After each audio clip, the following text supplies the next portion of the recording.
Bonjour à tous, je m'appelle Nadia Santarella et ils m'ont diagnostiqué un lymphome non-Hodgkinien sous-type PMBCL, lymphome médiastinal primatif à cellules B en août 2021.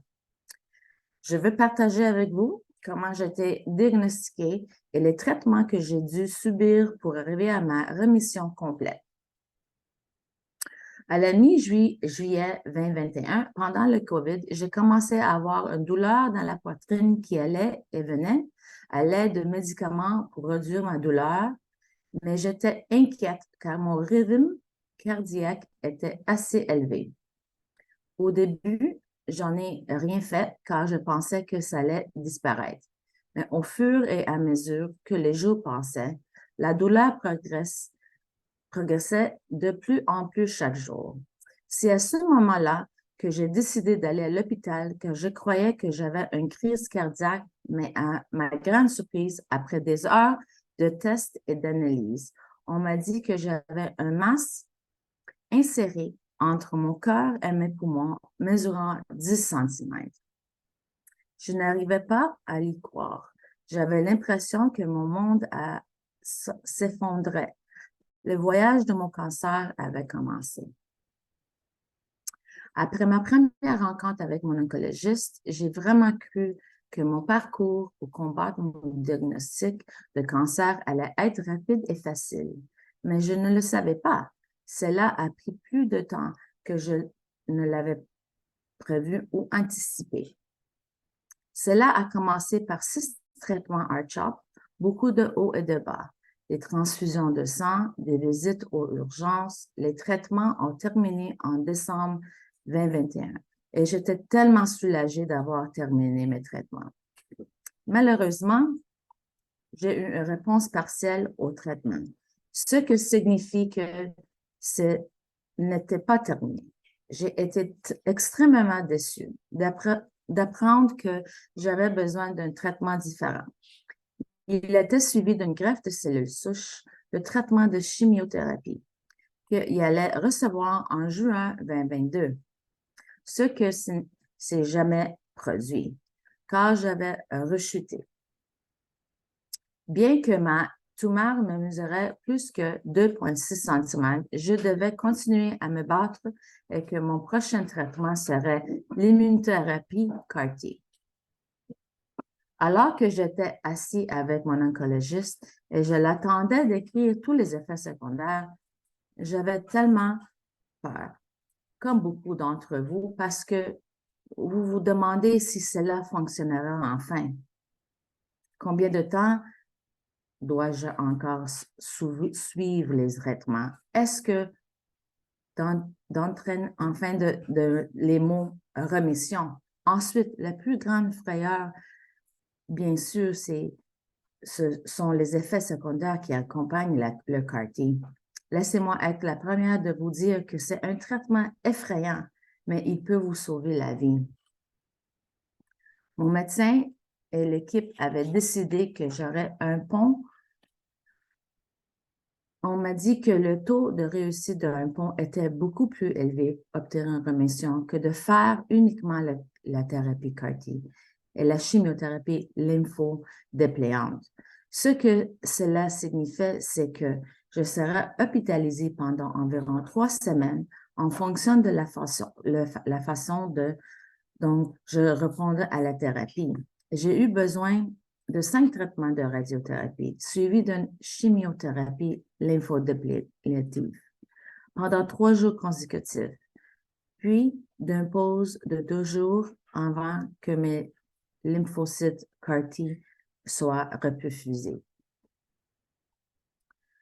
Une fois que j'ai été perfusée, ce qui était douloureux, car il a commencé à attaquer les cellules tumorales instantanément. C'est là que le plaisir a commencé. Comme vous le savez, les effets secondaires qui peuvent survenir sont assez intenses. Nous avons tout que chaque patient est différent. Tout le monde ne reste pas tout ou partie des effets secondaires. Malheureusement, j'ai eu la fièvre qui d'abord a été contrôlée. J'ai commencé à avoir des signes de neurotoxicité. À ce moment-là, les médecins ont décidé de me transférer à une unité de soins intensifs où ils sont équipés des médicaments et du personnel pour m'aider à surmonter la neurotoxicité.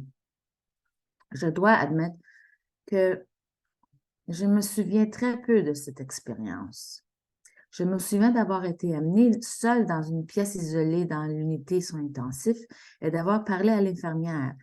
Mais c'était très difficile de parler car je n'arrivais pas vraiment à trouver les mots que je voulais dire. Il semblait que je dormais beaucoup et que je ne mangeais pas. Alors, j'ai dû avoir un sonde d'alimentation.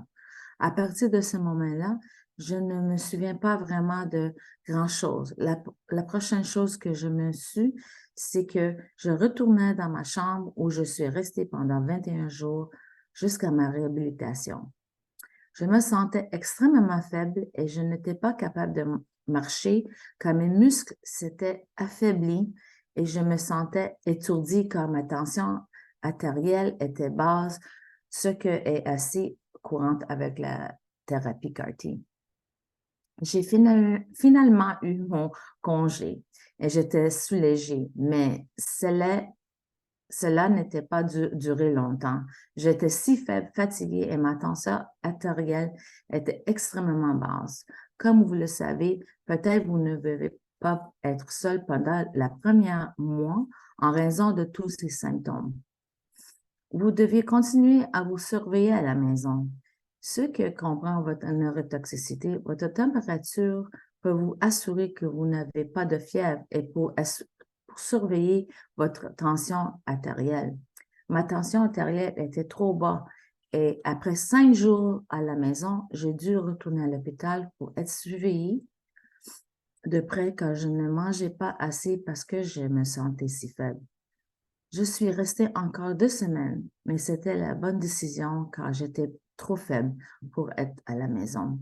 Lorsque j'ai finalement reçu mon congé après avoir été hospitalisée pendant un total de 40 jours, je me suis sentie plus confiante et j'étais excitée à l'idée de rentrer chez moi pour me rétablir. Je suis toujours suivie de près. Mes analyses sanguines ne sont pas encore stables, mais finiront par y arriver. Je suis heureuse d'être en vie grâce à cette thérapie miracle. Celui était dit aujourd'hui, je suis en rémission complète, ça fait 15 mois, et je suis reconnaissant chaque jour pour le traitement. Je sais que beaucoup d'entre vous peuvent comprendre ce que j'ai vécu, et pour ceux d'entre vous qui envisagent cette procédure, sachez que cela peut vous sauver la vie et que les effets secondaires ne durent pas éternellement. N'oubliez pas que vous avez le soutien de votre médecin et des infirmières qui vont vous aider, excuse-moi, et qui vous aideront à traverser cette épreuve. Je suis reconnaissant pour le soutien que j'ai reçu de ma famille et de mes amis, et en particulier de tous les infirmières qui ont pris soin de moi pendant une période très difficile. Je tiens à remercier Dr. Isabelle Fleury et son équipe d'avoir toujours été là pour moi. Même aujourd'hui, sans eux, je n'aurais pas pu passer à travers tout cela. Je vous souhaite à tous beaucoup de succès pour vaincre votre cancer et puissiez-vous tous avoir une bonne santé. Merci.